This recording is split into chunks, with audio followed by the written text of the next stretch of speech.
visibility to the sign? The, let's go to an aerial if you can, please. Picked it on the site plan. There are trees that would be removed on the subject parcel, and there are trees in the right-of-way that would be removed to create a view corridor for the sign face viewable to traffic traveling east and viewable to traffic traveling west. So before you leave that, so those trees that are between that monument and the highway, looking straight across at it, those would be removed? It would directly, hit play please, James, directly between the sign structure and the roadway. So everything over here to the left as this plays through, we'll see it better in a moment, would remain. And what you would be creating is a view corridor here and a view corridor in the opposite direction. And there will be a triangular area of trees between the edge of the highway and the sign structure. So, so another point of question. It wasn't clear to me as to whether or not it would be a split screen display or a singular screen display. Singular. On both sides? Correct. Okay. So in your wheel of fortune that you showed regarding the attributes for messaging and signs, there was no reference to color, at least I didn't see that. And, there was no messaging to light that perhaps comes out of or needs to be utilized or considered for LED signage, which I believe this is what that is. And the reason I ask that is questions relative to individuals who, as we get older, or individuals have perhaps health issues relative to the reverberation of lights that perhaps come from that. And I believe in reading through some of the documents, there is criteria relative to that, but you didn't make reference to it in that chart, and I was just wondering why. Yes, in the prior hearing that we had, which we adopted into the record, was Exhibit A1. I covered all the illumination aspects and the controls that are put on that. And so the summary is each of the displays has what's called a multi-directional light sensor. That sensor is constantly measuring ambient light level, whether it's daytime, nighttime, the sun is hitting the display, shading the display. And then that's communicating to the display constantly and controlling the display to operate at 0.3 foot candles above ambient light level. So what that means is that the display is only always operating at the intensity equivalent of 30% of the light emitted from a candle 1 foot away from you above ambient light level. What it means in English is with that sensor and that programming, we can comply with any residential lighting ordinance anywhere for light being emitted from the display. And what it ensures is exactly the issue that you've raised, that regardless of what's going on in the environment outside from ambient light, that the display is only adequately illuminated, that your eye can discern a contrast in the display. And also the types of colors that are presented by your LEDs. Yes, what we put into the O&M agreement is no solid white backgrounds. And white is not always white, it's a breadth of colors. I just, again, the spectrum of whites, that is also a concern to some individuals. We define it based upon a Pantone color spectrum that covers a large breadth of shades of white. I didn't notice any reference to age calculation or considerations in your explanation. Can you elaborate on that, please? Specifically regarding, so you talked about a message being, or this being visually seen, recognized, but there's also an aspect to which, if you're providing something, you want the message to be recalled. Basically, I think that's just basic advertising. So the amount of time that an individual would want to see that sign, or you want somebody to see that sign, look at it, recognize it, and also be able to recall it 30 seconds later once they pass it. What is the time of that for different age brackets? The recall rate or the ability to see it relative to age? I guess both, because what I'm trying to get at is the amount of time that an individual would be distracted if they're driving, if they're 16-year-old, 18-year-old versus somebody my age who's 70 sees that, and I'm taking my eyes off the road to look at your message and want to understand what it's saying. Okay, so the inputs into the formulas that we use, let's just use one of them by example, is the viewer reaction time of 10 seconds. If you look to all the studies that came to the conclusion that the viewer reaction time should be 10 seconds, it sampled human behavior across age spectrums varying from 16 years old to driving age to senior citizen. So that's inherent into the assumption that sits in the formula for viewer reaction time. To your question about recall, and I'm not a psychologist by any means, but the ability for somebody to recall a message an hour later, 5 minutes later, 60 seconds later has more to do with the message than if you're assuming that they could discern any message on the display. The recall has to do with what is the message. I think what they refer to as, I've heard it, fog index on the messaging. So again, I'm kind of concerned about the distraction, and there's a lot of information, a lot of reports from early from 2020 from California and other groups that talked about the distractions of these types of off-premise LED lighting relative to ages of individuals. So just would look for some information. You cited 1975 reports, but again, I think the board is asking for reports that are more up to date relative to LED lights. So I think the answer to your question is twofold. One, to your question about traffic safety, and to the chairman's recommendation, we have a traffic safety expert here that can opine in great detail on that. To your second question about the range of studies, I think that was specifically geared towards one of the studies. We simply we referenced the first of what is an innumerable number of studies on the conclusions of viewer reaction time. And we're going to provide the rest of those studies that quantify that. Again, there was a number of 937 feet in order to see the sign, and I wonder if that was also part of the calculation. But I didn't see how it was relative to was that first just being able to visit, just see it, recognize it, and not really read it? No, the start of the viewable zone, which if you can go back, please, James, is 937 feet away, is that the sign is being sized to be able to support copy, whether letters and text, that it can start to be discernible or legible 937 feet away. Right. So 937, that's the point of distraction for somebody going down the highway? Not distraction. That's the point at which the sign is able to be seen if a driver chooses to look at the sign. Thank you.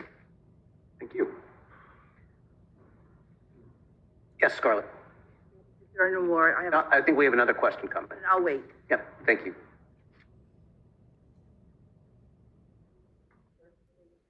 Some technology. Ma'am, could we get your, ma'am, we need you to talk into the mic and your name and address, please. 659 Cedar Brook Road. Perfect, thank you. Can you spell your last name for me, please? Yeah, Kosley. K-O-S-L. L-E-Y? Okay, Thank you. so anyway, my question Yes, to ma'am. you is, your technology Ma'am, nobody can hear you if you don't speak into the microphone. probably create more light pollution for us. Okay, and that light pollution has been a concern recent years because our natural lives have been disturbed. The whole ecosystem is just impacts. So I know you wouldn't be concerned because your goal is to get what you want. And Do you have a question for him, please? yes, I asked him about the light pollution. That's the question. Sure. Quite to the contrary, we're always concerned with how the light emanates from our installations. So to my prior question earlier, and I can appreciate you didn't have the benefit of what we've adopted into the record as A1 when we walk through the technical specifications of how this technology works. But what you see with traditional LED technology has an extremely wide viewing angle, on average 140 degrees.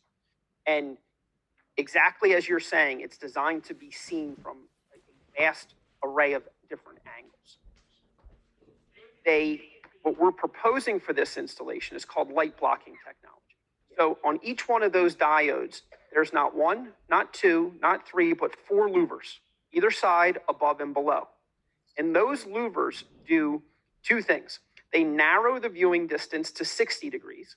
So if you're outside that window and you look at the display, daytime, nighttime, cloudy, sunny, you see nothing. And they also limit what is seen horizontally very considerably, because we have no need to display anything in a what you see vertically, because we have no need to display anything vertically. In addition to that light blocking, each of the installations has a sensor on it called a multi-directional light sensor that is constantly measuring whether it's sunny, cloudy, whether the sun is hitting the display, if there's inclement weather, and it is adjusting the display to constantly operate to the equivalency of 30% of the light of a candle above ambient light level. So when you take into consideration all of these elements of the installation, not only can we comply with the residential lighting standards in any municipality, what you also find is that the light that gets emitted from this installation is far less than if you had a regular static vinyl sign and you had a fixture on the ground illuminated upward to it, or if you had a fixture from above the sign illuminating downward. It's considerably less. Extensive. That you are disturbing less than the regular light. That's correct. Thank you. Any more questions, members of the public?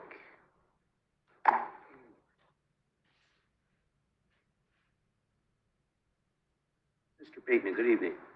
Hello, good evening.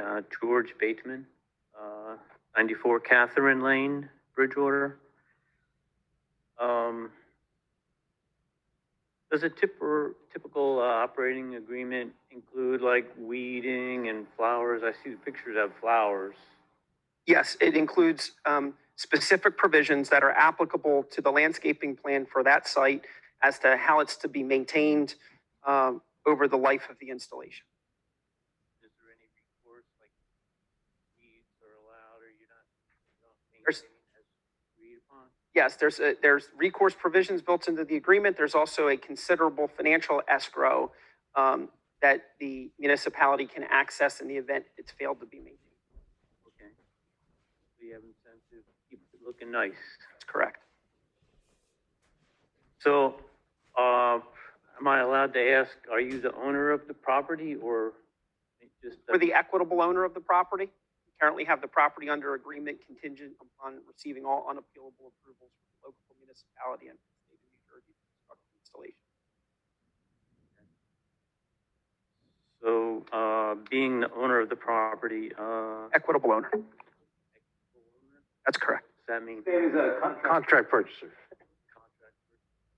We have the property under agreement, but have not yet closed.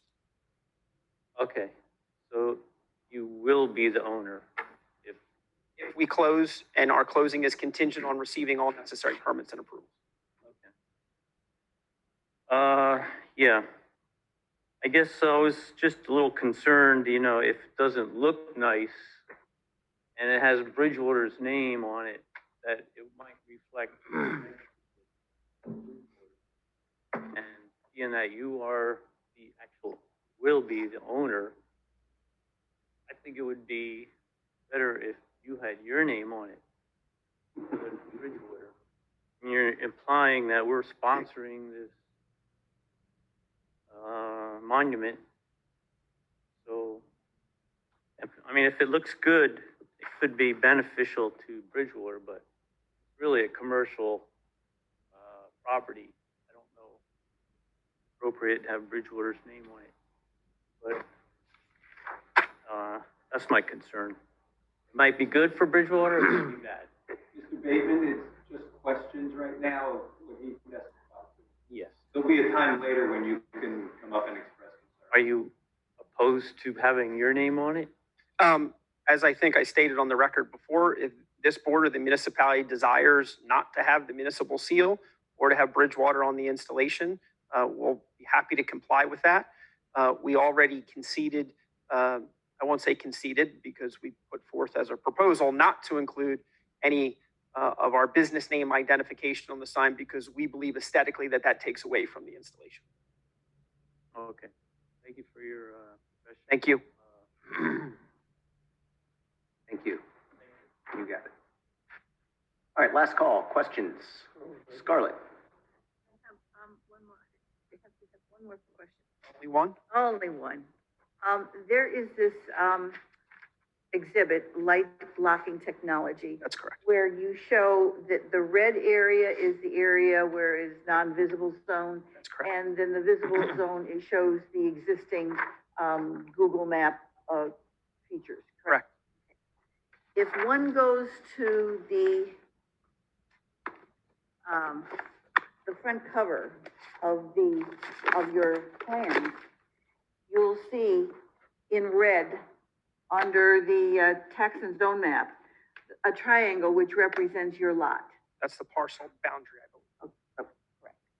Now, you indicated that you could see this sign 960 feet down the road, 935? Get you the exact number. 937 feet. 937 feet That's correct. in the area of the viewable zone. Correct. Okay. On the tax map, on the tax and zoning map, we have a 200-foot perimeter showing around your lot. That's from the lot boundary, not from the monument location. Yes. That's correct. So that's 200 feet from the lot. You can see this 900, almost 5 times that distance. Here's the question. Will anyone in any, forgetting the fact that the road people will be able to see it, you indicated that this monument sign, the monument, will be able to be seen on the other side of the road. Will any parties in the green, the R40, the R20, any shaded areas, private property, be able to see the images because they are in 900 feet of that viewable zone? The answer is no, for 2 reasons. One, because of the technology that's being utilized, and 2, because of the heavily wooded nature of the back of the parcel. Okay, let's talk about the front of the parcel. The area across the highway in blue. All of that area in blue would fall from a light blocking technology view shed as being non-viewable. So, and the purple, if you will, the subdivision in purple on the tax and zoning map will be able to be seen by the road, but not the people. That's correct, because the way we place the sign structure, and if the board would like, or you would like, Scarlett, to have that light blocking analysis taken out further, we'd be happy to provide that. But we specifically placed the monument on the parcel, angling the display area as to make sure that the back end of the nearest edge of this purple area was outside of the viewable area. As well as the blue areas. That's correct. Okay, and you, I hate to say guarantee that, because I don't mean to put you in that, but you assure that. We, the company, assures that, because that is the technical specifications to which the technology with the 60-degree, 30-degree off-center, combined 60-degree viewable zone is designed for. It will only be viewed by people on the road. Correct. And not anywhere off that road. That's correct. Thank you. Mr. Barkowski, could we get an exhibit that would show that so we could put that on the record? We can. Because I think that's a good point that Scarlett raises there. Yeah. Great. Please, One quick follow-up. take 2. Question about the lighting. You had testified that there's going to be a 7-hour blackout period overnight. Could be midnight to 7 a.m. Yes. in that range. But you also testified that there are 6 LED lights that are going to Are they gonna shine? Are they gonna be mounted on the brick columns, uplit? Those fixtures were intended to be installed at the base and providing a soft architectural light wash to the columns. Okay. What we would propose doing is extinguishing those at whatever time the display That was area gonna is be my extinguished. question. So total blackness or darkness over the night? Correct. Thank you. Thank you. Please,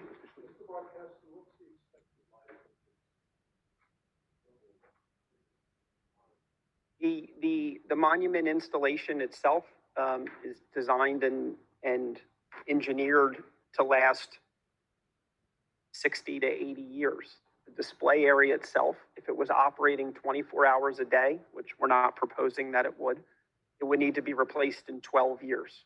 Based upon the 17 hour operation, that 12 years would get extended to between 15 and 16 years. For the displays. For the displays, yes. We also, Mr. Sweeney, include provisions in the O&M agreement that ensures the display is maintained in a condition like it was when it was installed over the life of the display. Thank you. Great. Any further questions for Mr. Borkowski? All right, thank you, sir. Thank you for the time. Thank you, Mr. Chairman. I'd like to call at this time Mr. Arthur Kuyan, who is our project engineer.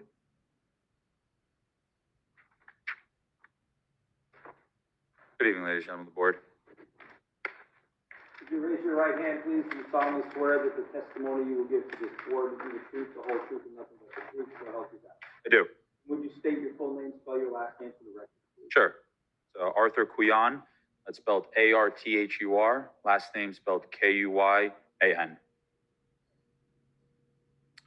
Mr. Kuyan, would you please provide the board with your educational and professional background, indicate where you're employed, your position there, and include any licenses that you hold? Sure. I'm a project manager at Stonefield Engineering Design, located at 92 Park Avenue in Rutherford, New Jersey.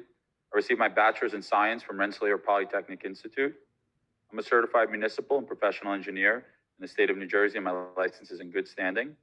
I've been involved in the field of land development for over 10 years, accepted as an expert witness over 30 boards in the state of New Jersey, and I've worked on billboards and monument projects such as the one I have before you this evening for various companies such as Outfront and Catalyst. Well, Mr. Chairman, we respectfully request that the board accept Mr. Kuyan as an expert witness in the area of civil engineering. Absolutely, but I also just want to clarify that, so the Apex drawings, we're going to toss them in the bin and we're going to replace them with the Stonefield? That's correct. Gotcha, thank you. Well, we're going to toss him in the bin, but Mr. Kuyan's going to testify as to his plans. Right, so all the Apex drawings, we're going to disregard it from. Well, we're not going to focus on them for Mr. Kuyan's testimony. I'm going to testify to the submitted site plan set with my, I'm sorry, the prior. Yeah, no, I'm sorry. I misunderstood your question. My apologies. I'm just trying to get The prior plans, you get 86. Get clarification. Yes, the prior plans, you get 86. From Apex. Disregard from Apex, yes. I mistook what you said for the prior slide this evening. I'm just My trying to mistake. get the 10 pounds of paper down a little bit. You are correct. Gotcha. Thank You you. are very much. correct. Please continue. Okay, so, Mr. Kuyan, would you please describe for the board, I think you've heard a little bit of about this already, but the general characteristics of the property, including the zoning district, the existing conditions, and the impervious coverage of the property, both now and what's proposed, slopes, streams, and other environmental features of the property? absolutely. If we can just pull up the sheet C2, the existing conditions plan, as part of the previously submitted site plan set, pull that up full screen, should be able to talk off that related to Before the. we do that, though, what we're seeing on the screen, is this? Is what was submitted, or, yeah, is this what was actually submitted, or is this a colorized version of what was submitted? Oh, this is the exact replica of what was submitted to the board dated March 10th, 2023, prepared by my office. And if you could just visualize yourself speaking as someone's watching, you may not have this in front of them, so just, put the identification number, maybe the page number that's in the bottom right corner out, just so people can hear it and be able to follow along at home. Sure. So what I am about to answer the question on is the existing conditions demolition plan, part of the previously submitted site plan set, which is essentially just an aerial overlay on the submitted survey, just depicting some of the existing conditions, including the trees, the property line, some of the topography. So as previously testified, the site's known as Block 408, Lot 3, located along the Route 22 highway corridor. Subject site is 0.84 acres, located in the C3 zone. The site itself, it's vacant, it's wooded, it's grass covered property with no existing structures. Elevations on site range from about 118 to 140. There was a question previously by the board related to how it works from an elevation standpoint, specifically to the ditch. There's no streams or any sort of water courses on the property, but inherently with the topography, the slope of the site essentially slopes from a west to east along the roadway. As you're looking from a north-south orientation, it does start to slope as you get into the site, into a ditch that collects the majority of the stormwater that chief flows within this ditch, and then eventually gradually rises back up as you get north. Are there any environmentally sensitive areas on the property? Nothing that we've seen in our extensive research on on the provided mapping from NJDEP. Do you envision any environmental permits required from the DEP, such as wetlands or flood hazard or anything of that nature? The only permit that we may be required to get from the DEP relates to the soil disturbance is if we disturb over an acre, especially with some of the disturbance from the right-of-way, we would just seek a permit related to the soil disturbance, but nothing related to flood hazard, nothing related to wetlands. Can you describe the surrounding area and identify the use of the adjacent lots? Sure, definitely somewhat of an isolated lot within Route 22. You essentially have residential uses to the north and west. You have the MetLife office building just to the east, and retail and residential uses to the south. And can you describe the proposed monument, including where that would be located on the property with respect to the road and the other buildings and features, the height, the square footage of the advertising display? Absolutely. So the proposed monument display will actually be located centrally. You can actually, before I answer that question, if you could flip to C3. Again, what I'm going to be answering this question from is C3, proposed conditions and utility plan of the previously submitted site plan set. We'll just depict some of the proposed conditions, including the sign location. As I just touched on, the proposed monument display will be located central to the site, the height of 39.3 feet to the tallest point. Square footage of the sign, I know there was some testimony to this, it's 733.4 for the display itself. As the planner notes in her review letter, it's a total area of 1,200 square feet if you take into account all the features. Sign itself will be set back 53.5 feet from the Route 22 right-of-way. While the disturbance on site is minimal, we will need to clear out some of the vegetation just to maintain the necessary view sheds, which you've heard some extensive testimony on. You'll get some additional testimony from the traffic engineer. The sign will essentially be set on two elevations. The front end will be set at 130, 133, with the back end at 131, really just to adjust some of the topography on site and have the sign sit on a more level base. There was additionally some testimony, but an access drive will also be proposed for operation and maintenance of the sign. And the square footage of the actual advertising display area? It'll be 733.4 square feet for the display area, total area of 1,200 square feet as noted in the planner's letter. And there are some variances that the applicant is requesting, bulk variances that the application, when I say bulk variances, we understand there's a use variance, a D1 variance is why we're before this board. My questions relate to the C variances or the bulk variances that the applicant is requesting in connection with this application. Can you please identify and describe to the board and the public what those variances are and why you believe from an engineering perspective that those variances are warranted? Sure, absolutely. So first one I'd like to bring up is the minimum lot area in the zone. The requirement is 5 acres. We are proposing 0.84 acres. That's an existing non-conformity. Not much we can really do with that one. The next few variances relate to principal use on the property. We didn't list this on our site plan set, but I just want to read it through the planner's report, which is what's believed to be needed as a variance. The minimum front yard setback for a principal structure, 200 feet is required, 50 feet is proposed. Minimum side yard setback, 75 feet is required, 35.8 feet is proposed. Minimum rear yard setback, 75 feet is required, 30.3 feet is proposed. What I'll say is in relation to those variances as a whole, we do comply with the minimum front yard setback as it relates to a sign that advertises, or an advertisement sign. So when we were looking at the design of the property, we did try to keep in the good nature of the ordinance of the zone, specifically relation to the setback. So we weren't necessarily looking at a setback for principal structure. We were looking at that setback for the sign. Additionally, the max freestanding sign area, 100 square feet is required, 1,200 square feet is proposed, or 733.4 for the display area. Max height of the freestanding sign, 25 feet is required, 39.3 feet is proposed.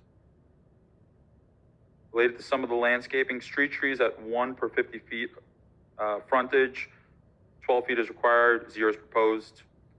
Typically within DOT roadways, would say it's not a likely scenario that you're proposing any sort of street trees.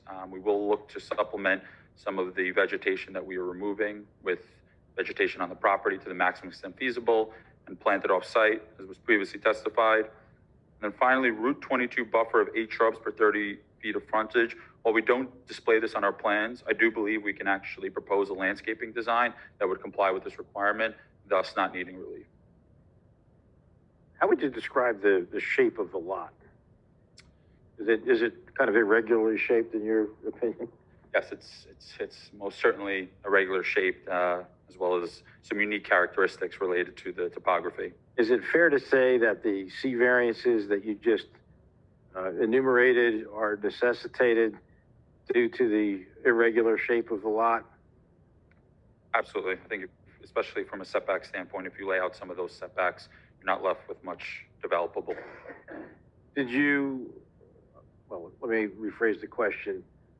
In terms of the plans that are being proposed, did you attempt to maximize, to the extent practicable, compliance with the bulk criteria, but couldn't because of the irregular shape of the lot? But did you do the best you could to comply with the bulk criteria of the zone while balancing the placement of the sign and the site distances and the safety of the vehicles, when you design the sign for where it is?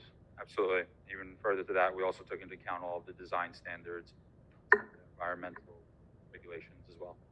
Okay. And that's a complete list of the variances that you just enumerated that the applicant is seeking? The only one I didn't list, but I think you mentioned it, was the use variance.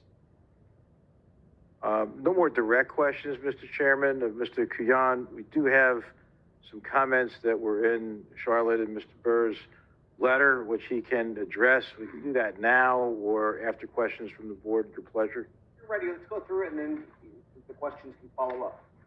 Okay, so Mr. Kuyan, you have the comment letter dated March 16th that we referred to earlier from Ms. Scarlett Doyle and Mr. William Burr. You have that correct? I do. There are a few questions or comments in here that you're going to address. Is that correct? Yeah, I'd be happy to run through those. So why don't we start with number 1?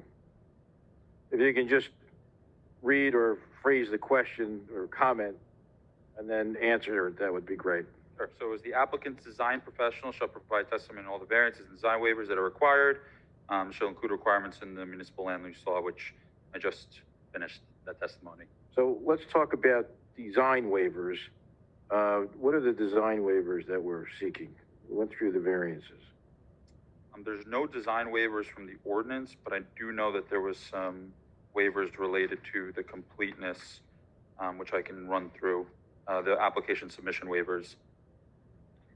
which were the EIS, the separate lighting plan, and the conservation plan, and any existing physical features on site within 200 feet.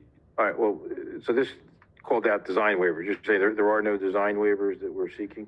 That's correct. Okay. Okay. And you've indicated that there will be a regrading of the area, correct? Sure, yes. And the sign won't be installed at the current ground elevation? Yeah, and that specific comment just says that there, like you said, there will be a regrading and the elevation of the sign. So the site is slightly being regraded just in order to provide that level pad for the sign. I talked about some of the elevations, but the post that's closer to Route 22 sits at an existing elevation of 126. That's going to be raised to 131. And the post that's north and more towards the rear of the site is located in an elevation of an existing elevation of 135, give or take, and we're lowering it to 133. Okay. Comment number 5, which is that comment number 5, which is on page 3, provides will there be electrical service? Where will the electrical service come from? So we've reached out to PSE&G for any available mapping. Right now, again, we'll work with PSE&G to route electric to the site. Closest location are the utility poles by the Sunrise of Bridgewater, the assisted living facility. But in your opinion, electricity should be available for the site? Yes. It's gonna be underground, that was the last. Correct. It will be underground. Will it be water to feed, the grass? Will there be the opportunity for irrigation, I think is the question. I don't see why not. Yes. Okay. The next comment for you is number 8. The applicant should testify with regard to the slopes. I think you provided some testimony with regard to the slopes, but maybe a little bit more testimony with regard to the slopes. Absolutely. So obviously the site is unique in the fact that it doesn't actually gradually slope up from front to back, as you typically see with most developments that are within that purview of steep slope. And the higher ranges of the slopes are sporadically spread out through the site. But essentially what I'm going to do is just walk the board through the 7 points within the ordinance itself as related to steep slopes. So the first, and this is, it's on our burden to testify as to how we comply with these 7 points and prove that those justifications to the township engineer. So first is the control velocity and rate of runoff, so that such velocity and rate are no greater after construction and development than before, and all the provisions from the Bridgewater Township Stormwater Control and Floodplain Ordinance have been complied with. So we'll comply with those? Yes, we'll comply with it. We're proposing a stormwater management system that will do exactly that. The whole point of stormwater design in New Jersey is not to make any of the proposed development stormwater flows worse than the existing. So that we will comply with that and also comply with the Bridgewater Township Stormwater Control Ordinance. Next is the minimized stream turbidity and changes in flows. I just touched on the stormwater flow. There are no streams, there's no wetlands within our property. Number 3 is protect environmentally vulnerable area. Touched on this earlier in my testimony. This is not an environmentally vulnerable area. 4 is to stabilize the exposed soils both during and after construction development, which we'll do. We'll also need to seek a soil conservation district permit as a condition of approval. Prevent soil slippage. Essentially what we're going to do as we start to clear some of this vegetation is we're going to stabilize it with native ground cover in order to prevent soil slippage. 6, minimize number and extent of cuts to prevent groundwater discharge. Majority of the regrading that we're doing is actually fill. So we are minimizing number and extent of cuts. And there shouldn't be any sort of groundwater discharge areas. And finally, preserve maximum number of trees and other vegetation on site and avoid the critical upland forest area as shown in the vegetation map of the township's natural resources inventory. And I think what you can see is in the back area of the property it was imperative to this project's design to maintain that existing vegetation. And we are clearing vegetation, but it was done in a manner to only to create the view sheds for that sign. You can see even in the front portion where we are keeping the existing vegetation to the greatest extent feasible. And further to that, we're going to replant it on site as to the extent that we can and work with the township to replant the trees at a different location. Jump in there, if I may. I had this question earlier, I didn't voice it, I was waiting for your testimony. You know, I get the whole viewing corridor, but what I don't understand is why that cutout in the back. Let me phrase it as a question. I get why, but what could you have done to prevent that irregular cutout in the back? And I just want to clarify for the record, you're referring to this white portion here? Great question. So that white cutout is just because we are actually having to level the pad of the sign itself. What we're going to do in that white cutout is actually replant the trees to the maximum extent feasible. You're looking at somewhere between 3 to 5 trees. So that's an area that we're actually going to replant trees because it doesn't affect the view. On the video, it's not clearly shown on the video, I don't feel. So, are you saying then that we should expect it to look like the 3D video, not like an irregular cutout like that when this is done? Correct. The regular cutout is just to denote the disturbance that we're doing in the area by having to regrade. But as part of our proposed landscape plan, we will propose trees in that area. Did you factor in the 50-foot setback? Is that why you need it? If you would have said, oh, we'll just do 40 feet, would you have avoided the need for that? The need for the cutout? What I will say is the sign is set back in a manner that the regrading doesn't disturb that existing stormwater ditch within the property. So I would say that the sign location is in the best possible location for the site. Regardless of so it's not there, you're saying it's not there because of the viewing corridor? There because of the... I would say there was a lot of factors that come into the location of the sign. But from a site engineering standpoint, we did look into the fact that we wanted to preserve that stormwater ditch, as well as providing the necessary view sheds and some of the previous testimony that you heard today. Fair enough. Just one quick question about the stormwater ditch that you mentioned. Because you have the stabilized area by which you will gain access to the sign, does that interfere with the ditch as well? It doesn't, no. The way the stormwater design works and the way the topography works, there'll be no interference, and we're essentially going to reroute a portion of the stormwater with an underground pipe to the ditch here. You can see it, it's in this dashed line, or as part of your packet, you can refer to that. So there'll be no inherent disturbance to the drainage patterns. And when we look at grading a site and designing a site, that's what we look to do, is to maintain those existing drainage patterns. Thank you. And Mr. Kuyan, on page 5 of the report, number 22, indicates that, I think you've provided some testimony, but see if you can expand on it a little bit. It says testimony should be provided on the proposed grading and drainage impacts of this project. Sure. So proposed grading, I testified to, it's just to level the site, or level the sign, or level a pad for the sign. It's done in the most minimal way possible. We're looking to minimize the disturbance on the site, the greatest extent feasible. Drainage impacts, you're disturbing portion of the site, but we're looking to mitigate it with a stormwater management system that will comply with both local and state regulations. Thank you. And Mr. Chairman, for the record, numbers 23 through 27 of that letter, we agree to comply with. We're going to assume anything that you haven't covered during agreement. Yeah, okay. Go back to number I think 8. that's all for Mr. Kuyan. For me, Mr. Chairman, I yield back to you. Number 8, just trying to get to the spirit of what I believe our engineer was asking. The slopes off the, and I'm quoting, the slopes off the highway appear to be critical slopes, but the applicant states that's not the case. So are you in agreement with that? Or what's your... No, so I believe the referment to it not being critical slope as a previous engineer, there are critical slopes within the property. Okay.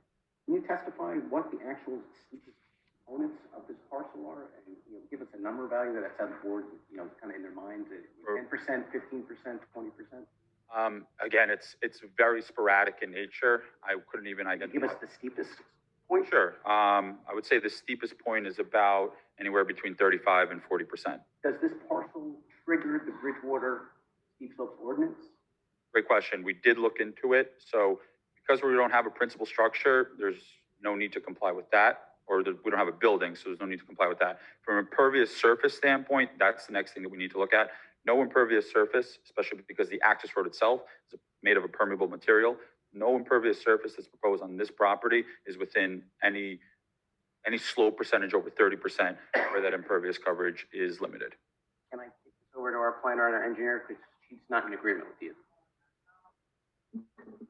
We have a question. If you take a look at my, the chart, the parameters that I cited were for principal structure. You're either a principal structure or an accessory structure. You just said you're not a principal structure. That means you're an accessory structure, and an accessory structure cannot be placed within the 200 in a front yard area. Are you a principal structure or an accessory structure? Well, are you? I would just say I think that's more for the planner to answer, but I think either way, that I did read the variances related to the setback for a principal structure. Okay, so you're willing to say it's a principal structure. That's how I've been operating. In the nature of the bulk regulations, yes. But again, I'll let the planner further clarify that. Thank you. Would you like me to go further? And No, please, because you Bridgewater steep indicated slopes that- ordinance is very important.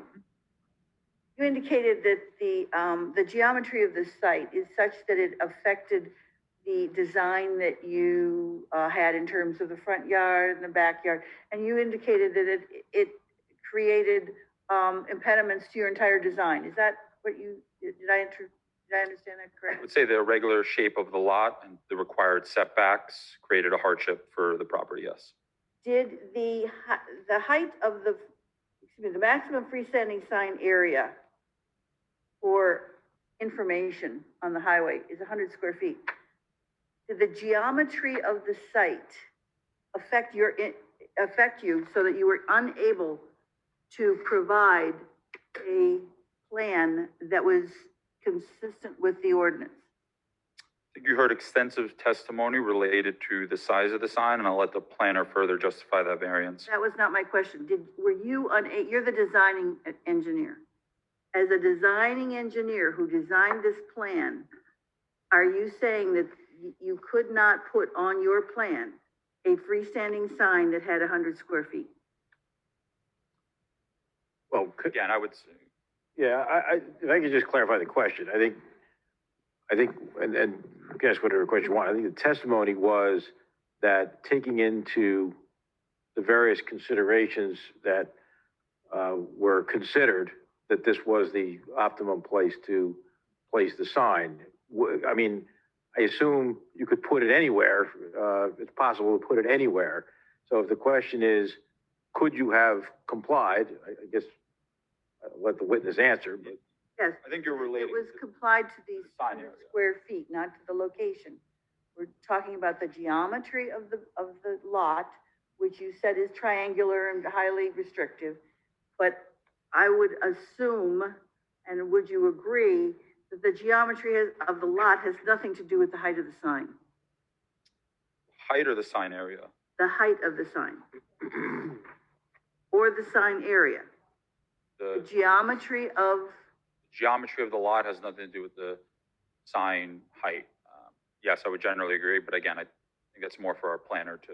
Well, I'm putting you on the spot. I don't have my planning license just yet. Well, no, but you designed it. So does the geometry of the site have anything to do with the sign area that you could not have put on your plan Again, I for think engineering reasons? These comments are just more appropriate for the planner to justify the variances instead of me telling you which justifications don't relate. I will assume, unless you argue otherwise, that the geometry of the site did not have anything to do with the inability to affect the sign area.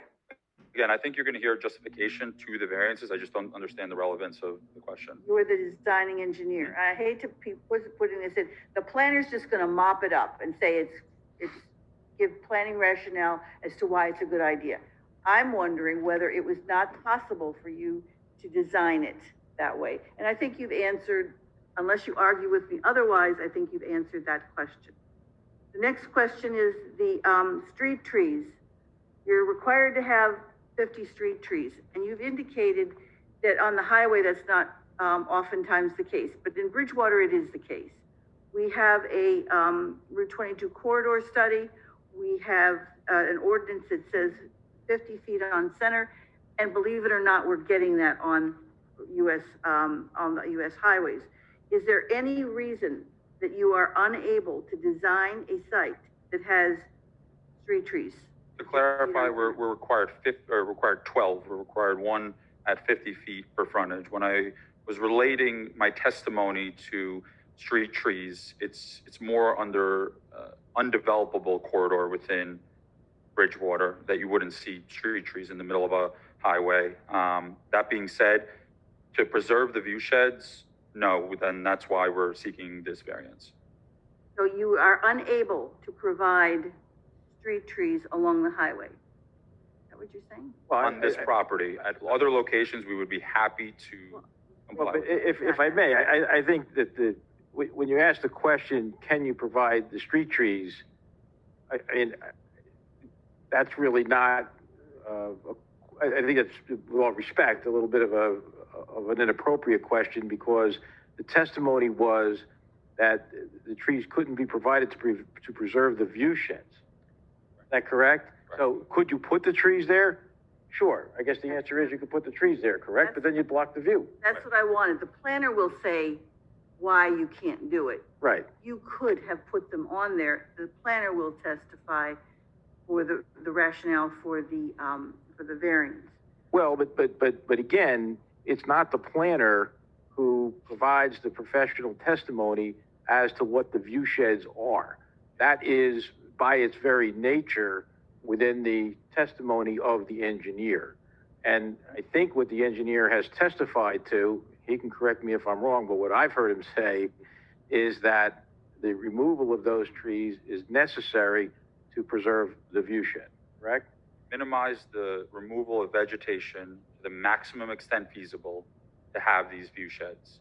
Okay, we have a light blocking technology, which allows the placement of trees that are in the non-viewable zone.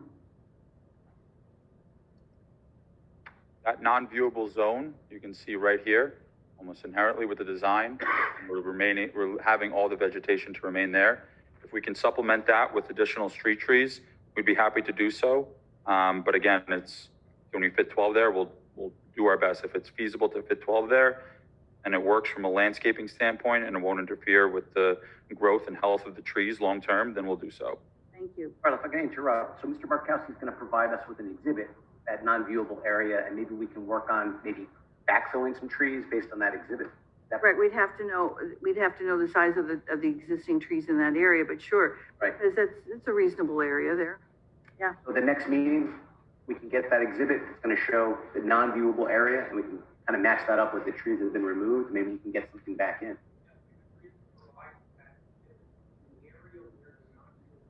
Yes. Right. Okay. Then meet the requirement of street trees under the ordinance, and then plant additional trees also. It may depend upon the character, the health, and the type of trees. Maybe it looks like it's bushy, but it could be scrub. We don't know. And that then leads into the next subject. Before we move on, so you're going to work with Scarlett on this, and we're going to get the maximum amount of street trees. Fine.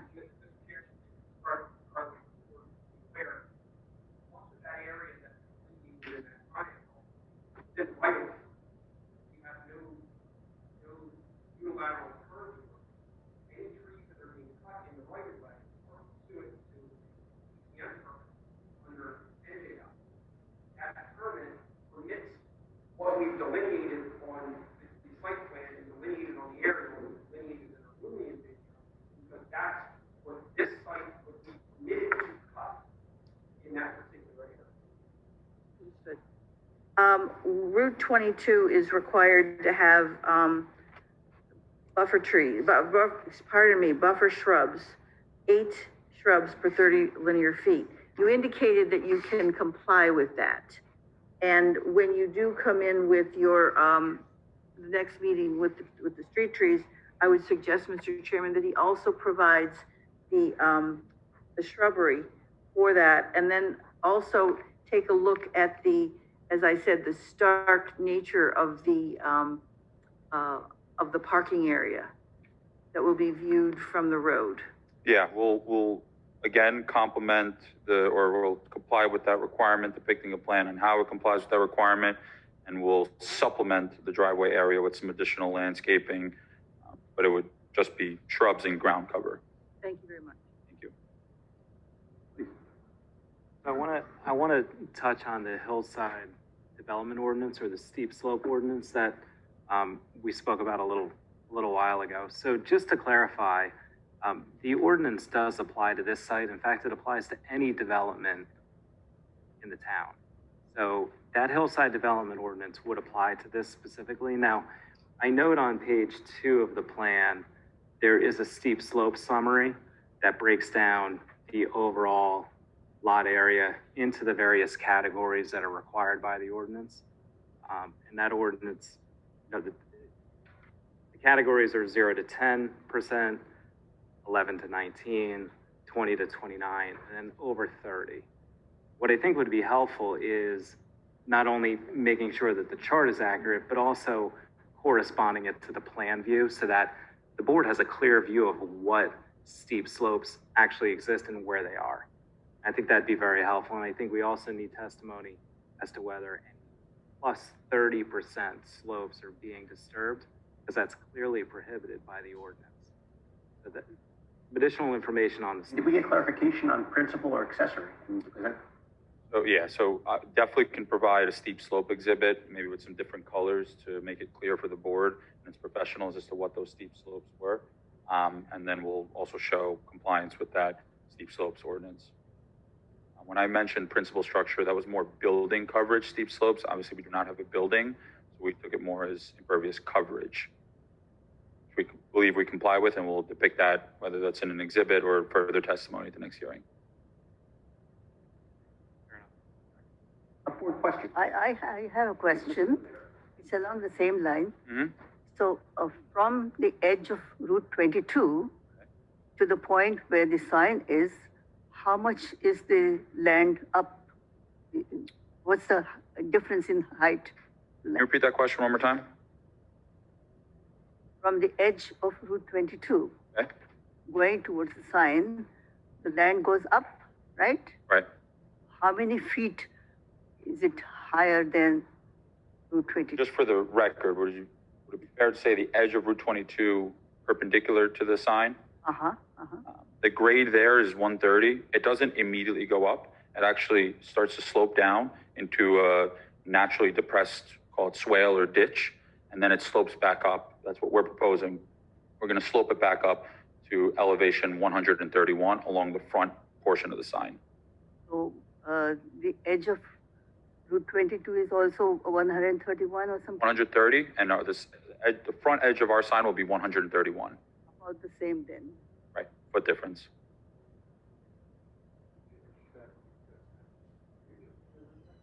Absolutely not. You pull up the trees, you're gonna cut them and then dig out the roots and everything? Yes. Will you backfill those holes, I guess? Yeah. It would be with, topsoil, and then you'd see all of the green area would just be some stabilized ground cover. When you talked about the removal of the trees, you were specifically saying that you wanted to maintain the viewing corridor so that the signs would be visible from either vantage point of the highways.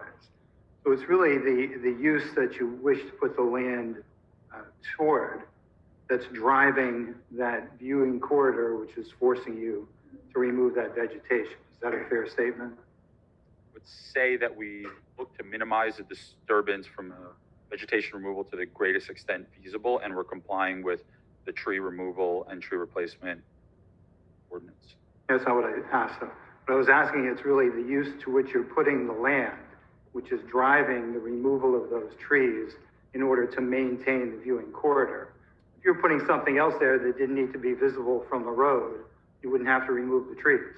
I would actually argue that some of the permitted uses within the zone would create much further disturbance to this property, additional impervious surface, parking, Again, that's not what I asked. I appreciate your view, but that's not what I asked. I'm saying that the use to which you're putting this land drives your removal of the trees because you need to maintain a viewing corridor. Yes, I just would also like to state that the permitted usage would create further disturbance, but yes. Yeah, well, this use is not permitted at all, so, but I get your point. Thank you. It is just after 10 o'clock. We're going to wrap it up for tonight. We're going to set a next date.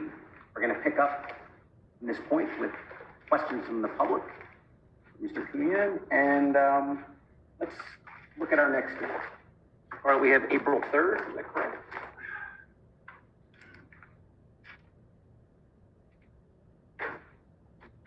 April 4th. Yeah.